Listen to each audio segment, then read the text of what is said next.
In 1887, the Wyoming Territory was a graveyard for the weak and a gamble for the desperate. Men ordered wives like they ordered cattle feed, expecting obedience and labor. But when Caleb Blackwood stood on the platform at Laramie Station, waiting for a woman named Sonia, he didn't just get a bride. He got a secret that would threaten to burn his ranch to the ground. She stepped off the train with a trembling, elderly woman clinging to her arm, a deal-breaker in the eyes of any other man. The town watched, waiting for Caleb to send them back. Instead, he spoke 6 words that changed history. "My home has room for both." This is the true, untold story of the Ironwood Ranch. The heat in Laramie wasn't just a temperature, it was a physical weight. It pressed down on the brim of Caleb Blackwood's hat, smelling of coal smoke, unwashed bodies, and the dry, pervasive scent of sagebrush. Caleb checked his pocket watch for the 3rd time in 5 minutes. The silver casing was dented, a souvenir from a stampede 3 years back that had nearly cost him his leg. He was 34 years old, though the sun and the wind had carved lines into his face that made him look 40. He owned 3,000 acres of the hardest grazing land in the territory, the Ironwood. It was a place of jagged rocks and stubborn cattle, a place that had killed his father and driven his brother to drink. Now, it was just him, and the silence of the ranch house had become louder than the coyotes. That was why he had written the letter. Wanted, a pragmatic woman of good character, must be willing to work hard, no romantics, inquire with C. Blackwood, Laramie Post. He wasn't looking for love. He was looking for a partner to help him survive the winter. The train whistle shrieked, cutting through the heavy air. The Union Pacific engine, a hulking beast of iron and steam, ground to a halt. Passengers spilled out, businessmen in dusters, prospectors with madness in their eyes. And then, the women. Caleb scanned the crowd. He had a tintype photograph in his pocket. Sonia Jenkins, dark hair, serious eyes. He saw her. She was stepping down from the second car, wearing a gray traveling dress that had seen better days, dusted with the soot of a week-long journey. She was smaller than he expected, but she moved with a stiff, terrified dignity. Caleb took a step forward, removing his hat. "Miss Jenkins?"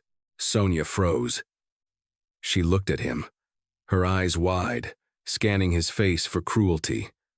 What she found was a jagged scar on his jaw and eyes the color of polished flint. "Mr. Blackwood?" "Caleb," he corrected, his voice like grinding gravel. "The wagon is this way." He reached for her trunk, but she didn't move. She turned back toward the train stairs. "Wait," she whispered, her voice trembling. "Please, just wait." Caleb paused, a frown creasing his forehead. "Wait for what?" Sonia reached up, offering a hand to someone inside the dark carriage. "Come on, Mama. It's all right. We're here."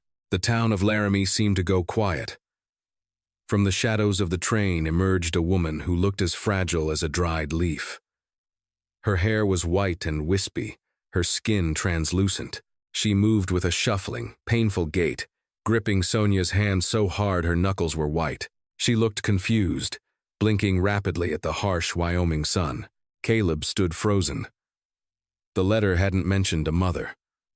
The letters had mentioned cooking, sewing, and a desire for a quiet life.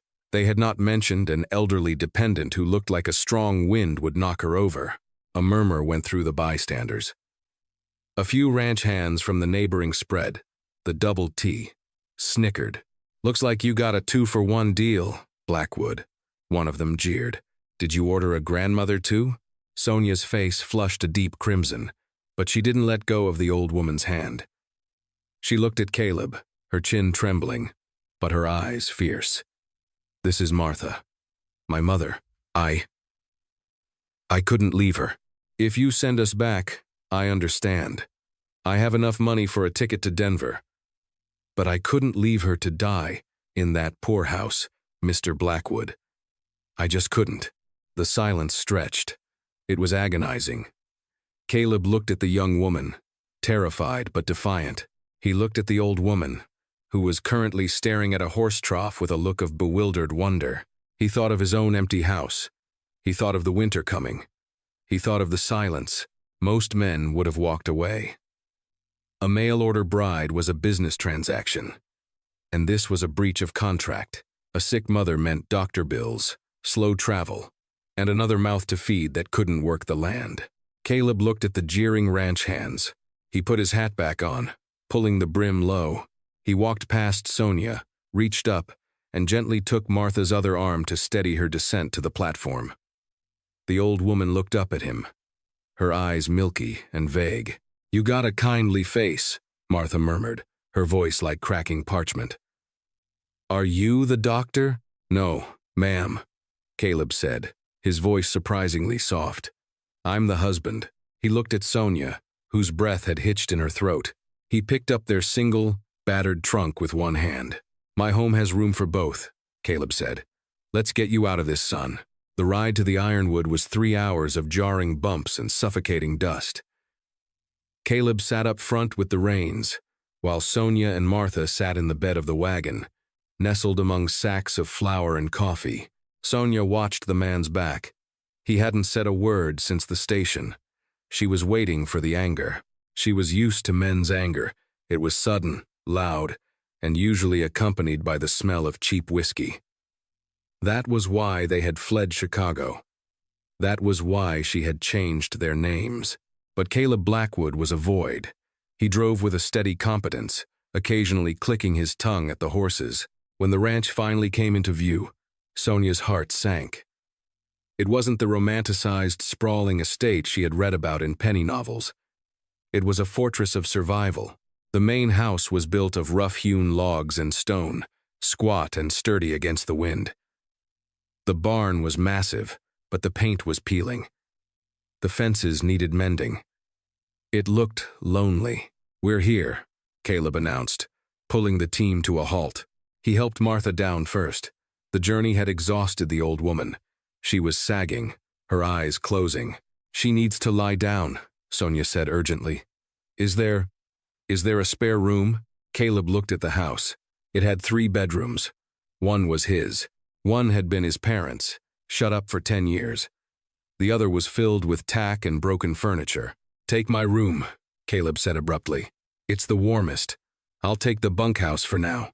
"Mr. Blackwood, we can't." "Caleb," he corrected again. "And you can. The bunkhouse is empty. I fired my last hand 2 weeks ago." There was a bitterness in his tone that caught Sonia's attention, but she was too worried about Martha to ask. She ushered her mother inside. The interior of the house was a shock. It was clean, but stark.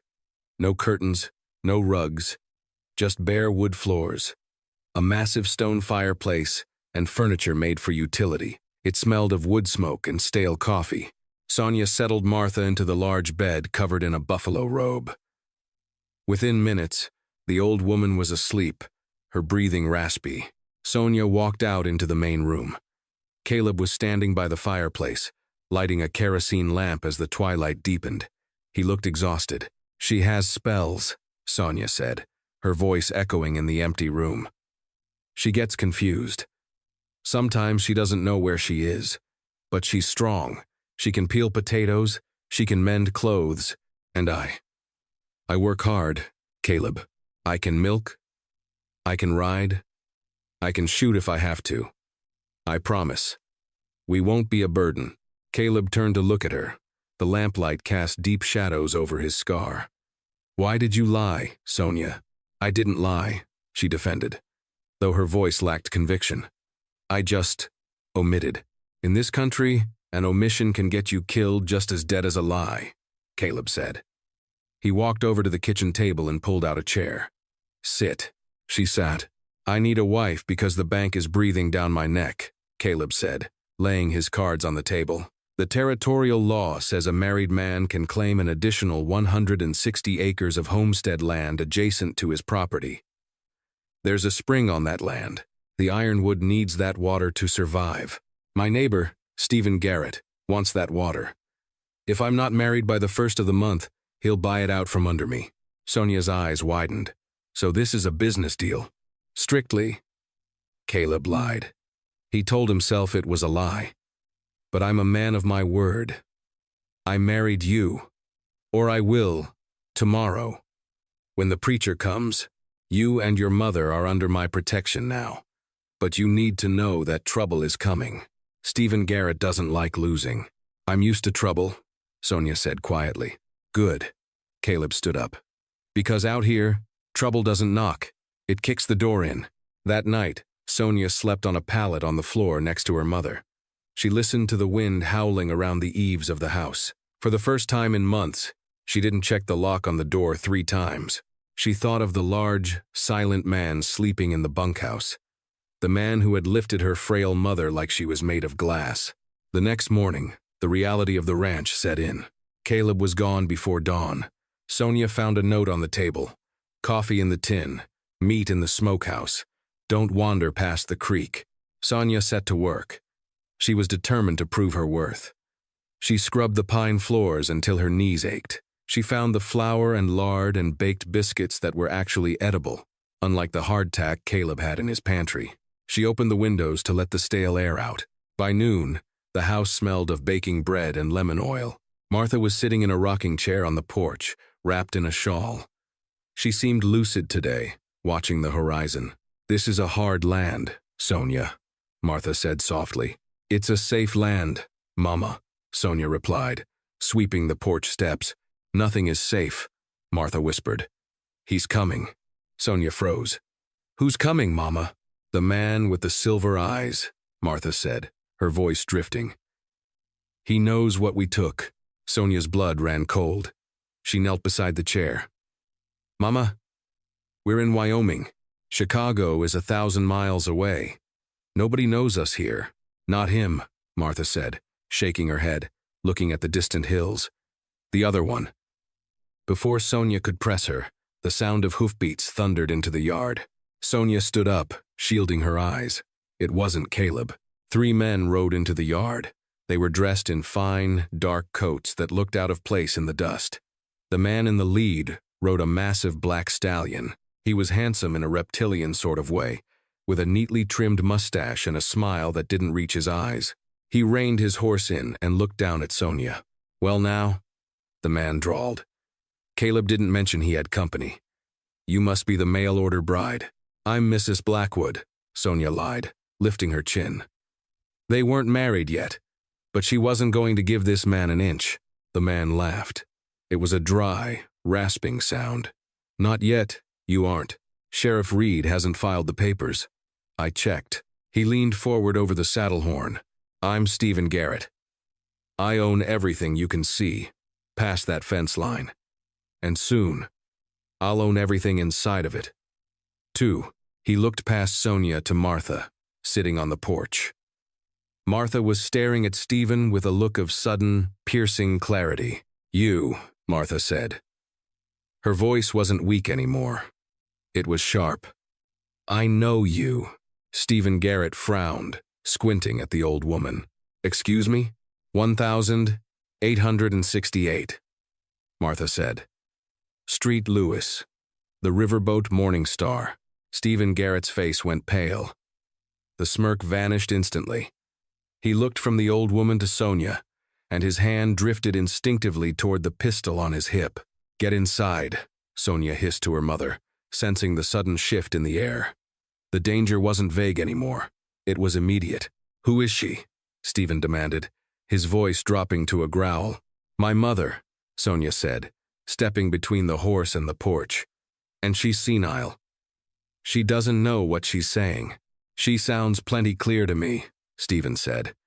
He spurred his horse forward, forcing Sonia to stumble back. Just then, the crack of a rifle echoed across the yard. Dirt sprayed up near the hooves of Stephen's horse. The stallion reared. Caleb stood at the corner of the barn, his Winchester leveled at Stephen's chest. You're trespassing, Stephen, Caleb said calmly, and you're scaring the ladies. The echo of Caleb's Winchester shot seemed to hang in the dry air for an eternity. Stephen Garrett's horse danced nervously, kicking up dust, but the man himself remained eerily still, his eyes cold and reptilian, shifted from the rifle barrel to Martha's face. For a heartbeat, the mask of the wealthy rancher slipped. Beneath it was something feral, a panic that he quickly smothered with a thin, tight smile. "You're making a mistake, Blackwood," Stephen said, his voice smooth but lacking its earlier arrogance. "You're protecting strangers. You don't know who they are. You don't know what baggage they're dragging into this valley." "I know they're my family," Caleb lied again, his voice like iron. He cocked the lever of the rifle. "And I know you're trespassing. Ride out, Stephen, before I stop aiming for the dirt and start aiming for the saddle." Stephen tipped his hat, a gesture that looked more like a threat than a courtesy. "We'll talk about the water rights later, when you're less distracted." He wheeled his horse around and galloped out of the yard, his men trailing behind him in a cloud of grit. Caleb didn't lower the rifle until the dust settled. Then, he turned slowly to face the porch.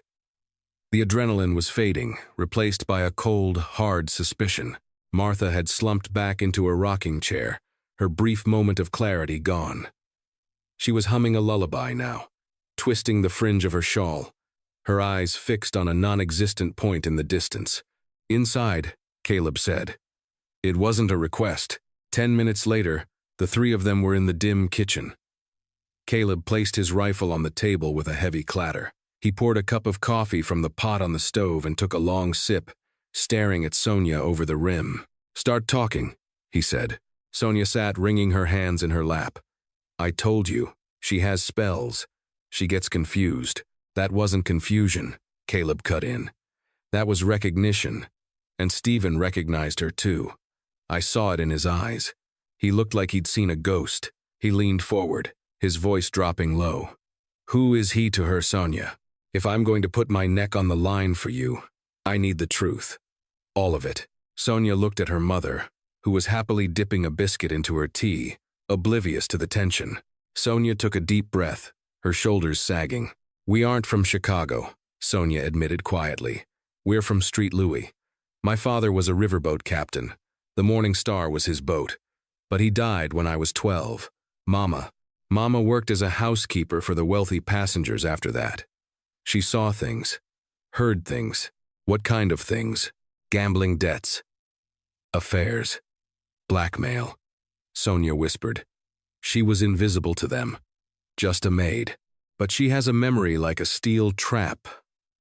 Or she did. Before the sickness took her mind. She told me stories about a man named Slick back in '68. A card, sharp. He charmed a wealthy widow out of her inheritance. And then, the widow disappeared. Overboard. Ruled an accident." Caleb's jaw tightened. "And you think Stephen is Slick?" "I don't know," Sonia said, her voice trembling. "But Mama never forgets a face, even if she forgets my name sometimes. If she says she knows him from the Morning Star, then he was there.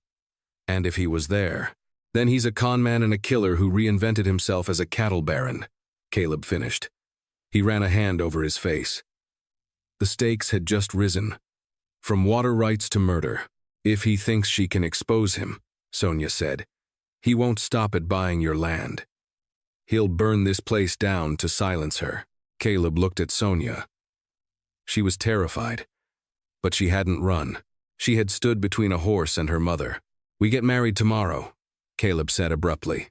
Sonia blinked. "What?" "No more waiting. Tomorrow morning. Sheriff Reed is the only law in this county, and he's honest, even if he is old. If we're legally married, Stephen can't touch the land without going through a court battle. It buys us time." "And what about Mama?" "She stays inside," Caleb ordered. "From now on, one of us is always with her." "And Sonia?" "Yes. If you have a gun in that trunk of yours, load it." The wedding was a grim affair. It took place in the dusty office of Justice of the Peace Miller, a man with ink-stained fingers and a bad cough. There were no flowers, no music, just the scratching of a pen on paper and the smell of stale tobacco smoke. "I, Caleb Blackwood, take thee, Sonia Jenkins." Caleb's hand was warm and rough as he held hers. Sonia felt a strange jolt as he slid a simple gold band onto her finger, his mother's ring, he had told her. It was loose, but heavy. "I, Sonia Jenkins, take thee." When they walked out onto the wooden boardwalk of Laramie, the wind whipped Sonia's skirt around her legs. They were man and wife. A business arrangement sealed in ink, but as Caleb helped her into the wagon, his hand lingered on her waist for a second longer than necessary. "Let's go home," he said. Home. The word sounded foreign to her. But as the wagon rattled back toward the ironwood, with the threat of Stephen Garrett looming over the horizon, Sonia realized with a start that she wanted it to be true. She wanted the rough stone house and the silent man to be her home. That night, the awkwardness in the house was palpable. Sonia prepared a stew, and they ate in silence. Martha was having a bad night, muttering about blood on the velvet and refusing to sleep. When Sonia finally got her mother settled, she came out to find Caleb standing by the fireplace, staring into the flames. "I'll take the bunkhouse again," he said without turning around. "Caleb," Sonia said softly. He turned. "You don't have to," she said, her face flushing. It's your house. It's your room." Caleb looked at her, his eyes dark and unreadable. He took a step toward her, and the air in the room seemed to thin. "Sonia," he said, his voice rough. "I'm a man who's lived alone a long time. I'm not. I don't know how to be gentle." "I don't need gentle," Sonia said, surprising herself with her boldness. "I need safe. And I feel safe with you." Caleb reached out, his calloused thumb tracing the line of her jaw. It was an incredibly intimate gesture. "You're safe," he promised. "I swear it." But he didn't kiss her. He pulled back, grabbing his coat. "I'll sleep in the barn tonight, to keep watch. Stephen won't sleep. Neither should I." He walked out into the dark, leaving Sonia standing alone with her heart hammering against her ribs. She touched her cheek where his hand had been. It burned. 3 days passed. They were days of brutal, back-breaking labor. If Caleb expected Sonia to be a delicate flower, he was quickly proven wrong. She didn't just keep the house. She attacked the ranch work with a desperate energy. She learned to mend the wire fences, her hands bleeding from the barbs. She hauled water for the horses when the pump seized up. She even helped Caleb pull a calf that was breached, her arms slick with fluids, her face set in grim determination. Caleb watched her. He didn't say much. Compliments weren't his way, but the way he looked at her changed. The suspicion was gone, replaced by a grudging respect, and something else, something warmer. One afternoon, while they were repairing the roof of the smokehouse, Caleb passed her a canteen. "You handle a hammer better than most men I've hired," he noted. Sonia wiped sweat from her forehead, leaving a streak of dirt. "Survival isn't gender-specific, Caleb." He chuckled, a rare, rusty sound. "No, I reckon it ain't." For a moment, under the vast Wyoming sky, they weren't a rancher and a mail-order bride. They were partners. But the peace was a fragile illusion. It started with small things. A section of fence cut in the night, letting 20 head of cattle wander off into the canyons. The water trough poisoned with dead rats. Stephen was testing them, probing the defenses of the ironwood, trying to break their spirit before he made his final move. Then came the heat. A dry wind blew in from the west, hot and relentless. It turned the tall grass into tinder. The sky was a hazy yellow, smelling of dust and ozone. Caleb was edgy. He spent his nights riding the perimeter, rifle across his saddle, watching for shadows. On the 4th day of the wind, Caleb had to ride to the far ridge to round up the strays from the cut fence. It was a 3-hour ride. "Stay close to the house," he told Sonia, checking the load in his Colt revolver. "Keep the shotgun by the door. If you see dust, you shoot first and ask questions later." "I will," Sonia promised. She watched him ride off until he was just a speck against the jagged mountains. The afternoon dragged on. The heat was oppressive. Martha was agitated, pacing the main room. "Smoke," Martha muttered, sniffing the air. "I smell smoke." "It's just the stove, Mama," Sonia said, darning a sock. "No," Martha insisted, her voice rising to a panic. "The boat is burning. The Morning Star is burning. We have to jump." Sonia put down her sewing. "Mama, stop it. There's no fire." She walked to the window to reassure her. Her blood froze. It wasn't the boat. It was the south pasture. A wall of orange flame was racing through the dry sagebrush, driven by the wind straight toward the house. And riding away from the flames, silhouetted against the smoke, were two riders. Stephen hadn't waited for court. He was burning them out. "Mama, get up!" Sonia screamed, grabbing her mother's arm. "The money!" Martha cried, fighting her. "I hid the money in the vent. I have to get it. There is no money. We have to go." Sonia dragged the confused old woman out the back door. The heat was already intense, a physical blow. The roar of the fire sounded like a freight train. Ash was falling like black snow. The barn. The horses were in the barn.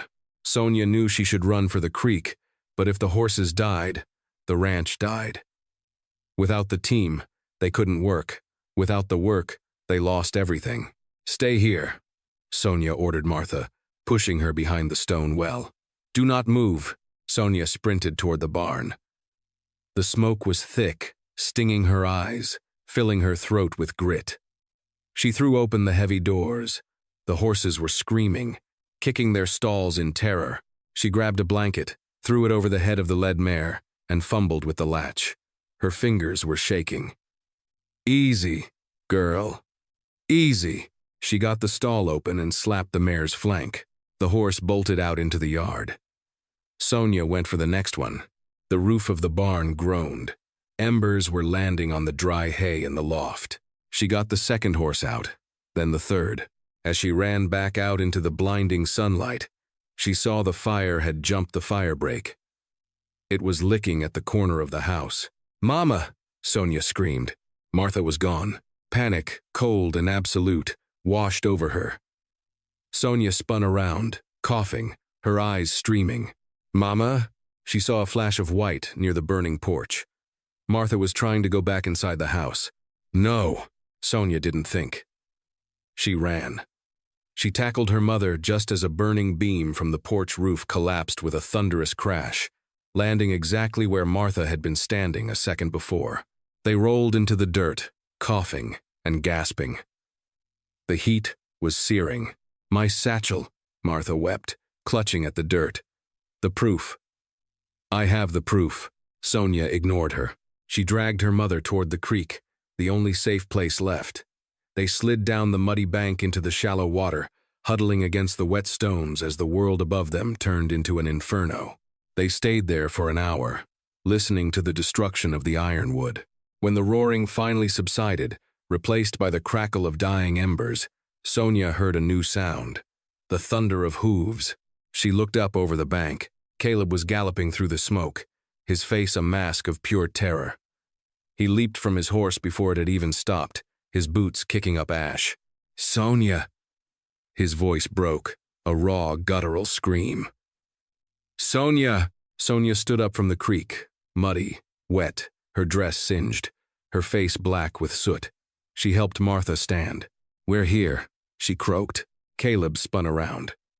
When he saw them, the tension left his body so suddenly he almost collapsed. He ran to them, splashing into the creek. He didn't hesitate. He pulled Sonia into his arms, crushing her against his chest.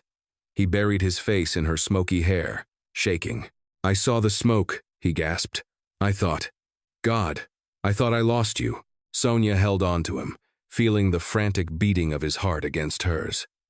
For the first time, she felt the sheer strength of his care. This wasn't a business partner worried about his investment. This was a man terrified of losing his wife. He pulled back, his hands cupping her soot-stained face. He looked at the burns on her arms, the singed hem of her dress. Then, he looked at the house. The roof was gone. The porch was ash. The stone walls stood, but the inside was gutted. "It's gone," Sonia whispered. "Caleb, I'm so sorry." The house. Caleb looked at the ruin of his father's legacy. Then he looked back at Sonia and Martha, alive and breathing. "The house is just wood and stone," Caleb said, his voice fierce. We can rebuild a house. I couldn't rebuild you. He looked toward the horizon, where the dust of Stephen's riders had long settled. His eyes turned to flint again. He tried to burn us out, Caleb said quietly. He thinks he won. He thinks we'll pack up and leave now. Caleb reached down and picked up his hat from the mud. He placed it on his head. He just made the last mistake of his life. Night fell over the ironwood like a shroud. The fire had burned itself out, leaving behind the skeletal remains of the ranch house. The stone chimney stood like a tombstone against the stars, surrounded by heaps of smoldering black timber. They camped near the creek, huddled under the few blankets Sonia had managed to salvage from the barn. The air was thick with the acrid smell of wet ash and ruin. Caleb had spent the last hour silently tending to the horses, checking their hooves and calming them down. When he returned to the small fire he'd built, his face was unreadable. He sat down on a flat rock across from Sonia. She was cleaning the soot from Martha's face with a damp rag. The old woman was finally sleeping, her head in Sonia's lap, clutching her chest as if she were protecting a treasure. She kept saying, "The vent," Sonia whispered, looking up at Caleb. Her eyes were red-rimmed, but dry. She said she hid it in the vent behind the stove. Caleb looked at the ruins of the kitchen. The stove was a cast-iron beast that had fallen through the burnt floorboards into the cellar. "It's gone, Sonia," Caleb said gently. "Whatever it was, the heat would have melted it or buried it." "She said it was iron," Sonia insisted. "An iron box." "Caleb." "She risked her life for it. She ran back into the fire for it. We have to look." Caleb sighed, a sound of bone-deep weariness, but he stood up. He lit a lantern and walked toward the blackened shell of his home. Sonia followed him, leaving Martha sleeping by the fire. The heat radiating from the stones was still intense. They picked their way through the debris, shattered glass, twisted metal bed frames, the ghosts of a life. When they reached where the kitchen had been, Caleb used a shovel to pry away the fallen beams. It took 20 minutes of sweating, grunting, labor. Finally, Caleb's shovel hit something that rang with a dull, metallic thud. He knelt in the ash, ignoring the heat that seared his knees, and pulled out a heavy, rectangular box. It was a Dutch oven. The lid fused shut by the heat, but the iron had held. He carried it back to the creek and smashed the lid open with a rock. Inside, wrapped in layers of charred wool, was a leather-bound ledger and a small velvet pouch. Sonia's hands trembled as she picked up the pouch. She loosened the drawstrings and tipped the contents into her palm. A ring. A heavy gold ring set with a ruby the size of a robin's egg. It glittered violently in the lantern light. "My God," Sonia breathed. "Open the book," Caleb commanded. The ledger was water-stained and brittle. Sonia opened it to the last few pages. The handwriting was jagged, frantic Martha's hand. From years ago. The 14th of August, 1868. Riverboat Morning Star, Street Louis to New Orleans. Sonia read aloud, her voice shaking in the quiet night. Mr. Stephen Garrett, calling himself Slick Verify, entered Mrs. Delilah Thorne's cabin at 2 a.m. I was in the linen closet. He demanded the deed to her copper mines in Montana. When she refused, he struck her. She fell against the vanity. He checked her pulse. She was dead. He took her rings. He took the deed. He threw her body over the railing near the paddle wheel. I saw him. He saw me. I ran. I took the ring he dropped on the carpet. Evidence. Silence stretched between them, heavier than the dark. Caleb took the book from her. He stared at the words. This wasn't just a diary. It was a confession and an accusation. Martha hadn't just been a maid. She had been a witness to a murder that built an empire. Stephen Garrett isn't a rancher, Caleb said, his voice cold as the creek water. He's a drifter who killed a woman for her fortune and used it to buy this valley. And he knows Mama saw him, Sonia realized, looking back at the sleeping form of her mother. That's why he wanted the land, not for the water. He wanted to drive us out before she remembered. When he saw her today, he knew his time was up. Caleb closed the book. The snap was loud in the stillness. He thinks we're dead, Caleb said. Or he thinks we're running. He thinks he's won. He looked at Sonia. The firelight danced on her face, highlighting the smear of soot on her cheek and the fierce set of her jaw. She didn't look like a mail-order bride anymore. She looked like a woman of the West. What do we do? Sonia asked. Caleb stood up, looking toward the town of Laramie, invisible in the distance. We don't run, he said. We finish it. He walked over to her, reaching out to tuck a stray lock of hair behind her ear. His fingers lingered on her neck. I promised you a home, Sonia, he said, his voice rough with emotion. I failed you today. You saved us. Sonia corrected him, stepping closer. She placed her hand over his heart. A house is just wood. You are my home, Caleb. Anywhere you are? Caleb looked at her, and for the first time, the walls he had built around his heart crumbled completely. He leaned down and kissed her. It wasn't a tentative kiss. It was desperate, claiming, filled with the promise of violence for anyone who tried to hurt her again. When they broke apart, Caleb's eyes were blazing. Get some sleep, he said. We ride at first light. The ride to Laramie was a somber procession. They left the wagon behind. It was too slow. Caleb put Martha on the gentlest mare, tying her securely to the saddle so she wouldn't fall if she dozed. Sonia rode the roan gelding. Caleb rode point on his stallion, his Winchester rifle resting across his thighs. They didn't stick to the road. Caleb guided them through the canyons and the scrub, staying off the skyline. If Stephen had men watching the road, they would be waiting for a wagon of refugees. They wouldn't be expecting a war party. They reached the outskirts of Laramie, just as the sun began to dip below the horizon, painting the sky in bruises of purple and red. Where are we going? Sonia asked, pulling her horse up beside him. The sheriff? Sheriff Reed is a good man, but he's old, Caleb said. If we go to him now, he'll try to arrest Stephen. Stephen has 10 men on his payroll. If Reed tries to take him, there will be a bloodbath, and Stephen might talk his way out of it before a judge sees this book. So what do? We go to the one place Stephen feels safe, Caleb said. The Golden Steer Saloon. It's Saturday night. He'll be there, celebrating his victory. You're going to walk in there alone? Sonia's voice rose in panic. No, Caleb said. He reached into his saddlebag and pulled out the iron box containing the ring and the ledger. I'm going to walk in there with the truth, and I need you to do something for me. He leaned over and whispered his plan to her. Sonia's eyes widened, but she nodded. Can you do it? He asked. I can do it, she said. She looked at the pistol tucked into her belt, the one Caleb had given her. Just don't get killed, cowboy.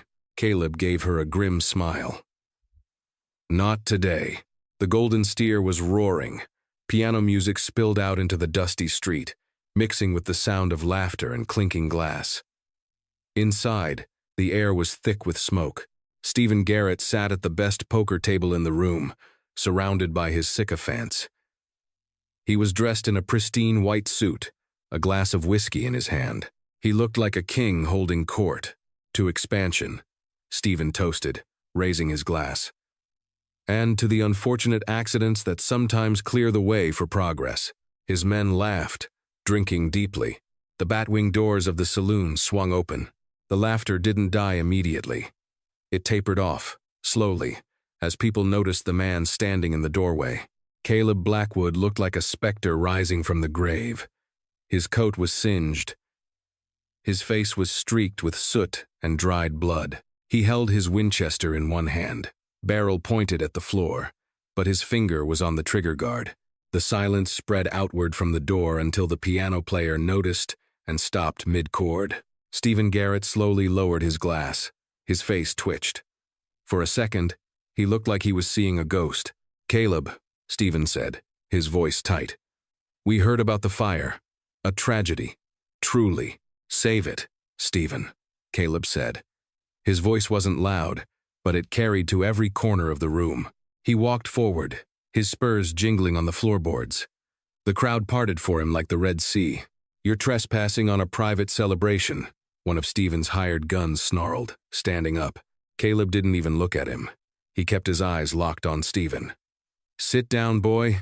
unless you want to die for a man who burns old women in their beds." The hired gun hesitated, looking at the dark fury in Caleb's eyes. He sat down. Caleb stopped 10 feet from Stephen's table. "You missed," Caleb said.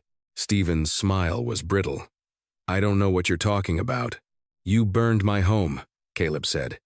"You tried to kill my wife, and you tried to kill the only witness to what you did on the Morning Star." The room went deathly still. Stephen's eyes darted to the door, checking his escape routes. "You're drunk, Blackwood," Stephen sneered, standing up. Sheriff Reed, get this lunatic out of here." Sheriff Reed, who had been sitting in the corner nursing a beer, stood up slowly. He was a gray-haired man with a weary face. "Now, Caleb, let's not do this here. Ask him about Delilah Thorne," Caleb said to the sheriff, not moving his eyes from Stephen. Stephen flinched. It was a small movement, but everyone saw it. "Who?" the sheriff asked, frowning. "The woman he murdered in 1868, Caleb said. "He pushed her off a riverboat and stole her fortune. That's how he bought the double T. That's how he bought this town."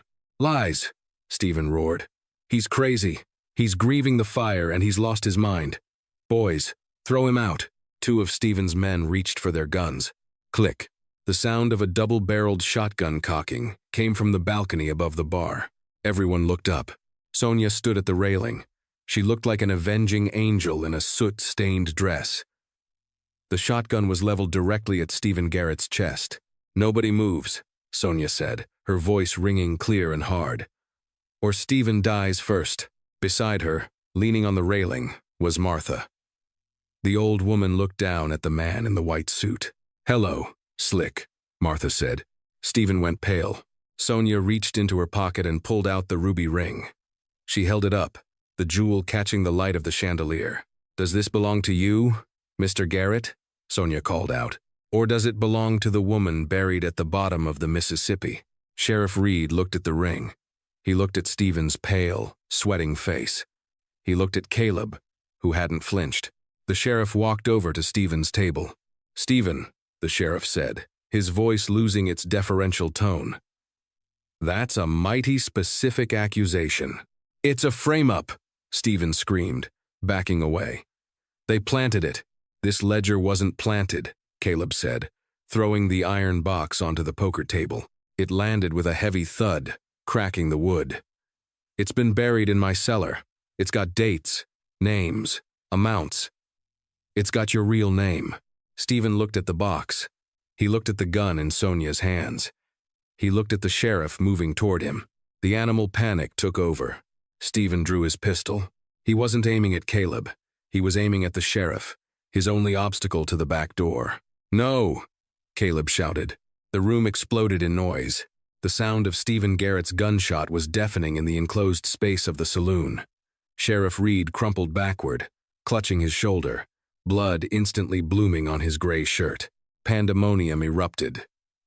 Patrons dove under tables. Glasses shattered, and the piano player scrambled out a window. Stephen didn't stop. With the desperation of a cornered rat, he swung his revolver toward Caleb, but Caleb was already moving. He dove to the side as Stephen's bullet chewed into the floorboards where he had been standing a split second before. Caleb rolled, coming up behind an overturned oak table.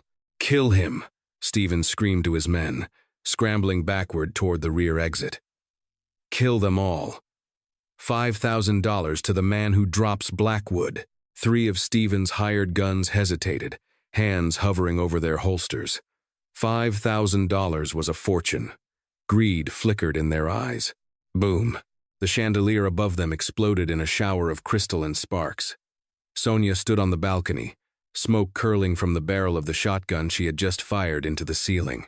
"The next one is for the first man who touches a gun," she yelled, her voice cracking but fierce. She racked the slide of the shotgun. "Back off."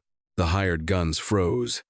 They looked up at the woman with the soot-stained face and the shotgun, then down at the bleeding sheriff. They looked at Stephen, who was sweating and manic. They did the math. This wasn't a job anymore. It was a hanging offense. One by one, they slowly raised their hands. Stephen saw his empire crumbling.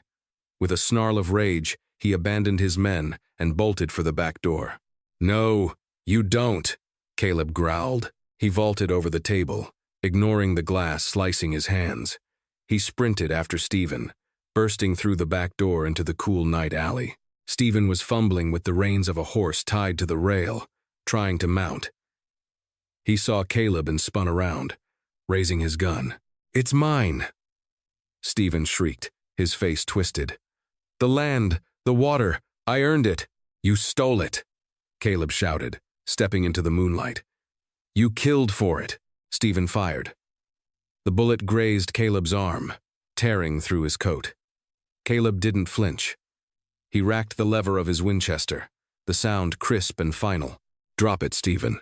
Go to hell, cowboy." Stephen cocked the hammer again. Bang. Caleb fired once. The shot hit Stephen's revolver, sending it spinning into the darkness. Stephen howled in pain, clutching his shattered hand, falling back against the horse. Caleb walked forward, kicking Stephen's legs out from under him. The cattle baron hit the mud hard. Caleb stood over him, the barrel of the rifle pointed squarely at Stephen's chest. "That," Caleb said. His chest heaving, was for Delilah Thorne. Sheriff Reed stumbled out the back door, supported by 2 townsfolk, his face pale but his eyes clear. "Don't kill him, Caleb," the sheriff wheezed. He hangs for everything." Caleb looked down at the man who had burned his home. The rage was there, hot and demanding. But then he thought of Sonia. He thought of the life they were going to build. He wouldn't start it with murder. He slowly lowered the rifle. "Get him out of my sight," Caleb said. As the deputies dragged a sobbing Stephen away, Caleb turned back to the saloon. Sonia was running out the door. She didn't stop. She collided with him, burying her face in his chest, sobbing with relief. "It's over," Caleb whispered into her hair, holding her so tight he thought he might break her. "Sonia, it's over." Behind them, on the balcony, Martha watched. For a moment, the fog in her mind cleared completely. She looked at the moon, and she smiled. "Justice," she whispered. Finally, 1 year later, the new house on the Ironwood Ranch was different. It was still built of stone and log, sturdy against the Wyoming wind. But it had a wide porch now. It had flower boxes in the windows. It had curtains. Caleb stood on the porch, watching the sun set over the green pasture. The legal battle for the water rights had been short. Stephen's ledger had seen to that. The Double T Ranch had been broken up and sold, and the Ironwood was thriving. The screen door creaked open. Sonia stepped out, carrying a pitcher of lemonade. She looked tired but happy, her face glowing in the twilight. "Mama's asleep," she said softly, pouring him a glass. She had a good day. She remembered the recipe for apple pie. Caleb smiled, taking the glass. He wrapped his free arm around Sonia's waist, pulling her close. "She's a tough old bird. She's helping me plant the vegetable garden tomorrow." "You mean she's going to point at where she wants things and watch you dig?" Sonia teased. "That counts as help," Caleb chuckled. He looked out at the land. It was no longer a place of survival and silence. It was a home. "You know," Caleb said, looking down at his wife, "when I wrote that letter, I asked for a pragmatic woman. No romantics." Sonia raised an eyebrow. And I got the most romantic thing of all," Caleb said, kissing her forehead. "I got a partner who would walk through fire for me." Sonia rested her head on his shoulder. "And you got a mother-in-law. Best deal I ever made," Caleb said. He looked back at the house. Through the window, he could see Martha's rocking chair by the fire. "My home has room for both," he whispered, repeating the words that had started it all. And as the first stars appeared over the Wyoming mountains, the Ironwood Ranch was finally, truly, at peace. What a journey! From a desperate mail-order bride arrangement to a fight for justice that saved an entire town. Caleb and Sonia proved that family isn't just about blood, it's about who you're willing to bleed for. Caleb could have turned Sonia away at the train station when he saw her mother. Most men in the Old West would have, but because he chose compassion over convenience, he didn't just gain a wife, he gained the key to saving his ranch and finding the justice that had been buried for decades. It makes you wonder how many of us would have made that same choice. If you enjoyed this story of karma, romance, and Wild West justice, please hit that like button. It really helps the channel grow. Share this video with a friend who loves a good drama. And don't forget to subscribe and ring the bell so you never miss a new story. I'll see you in the next one.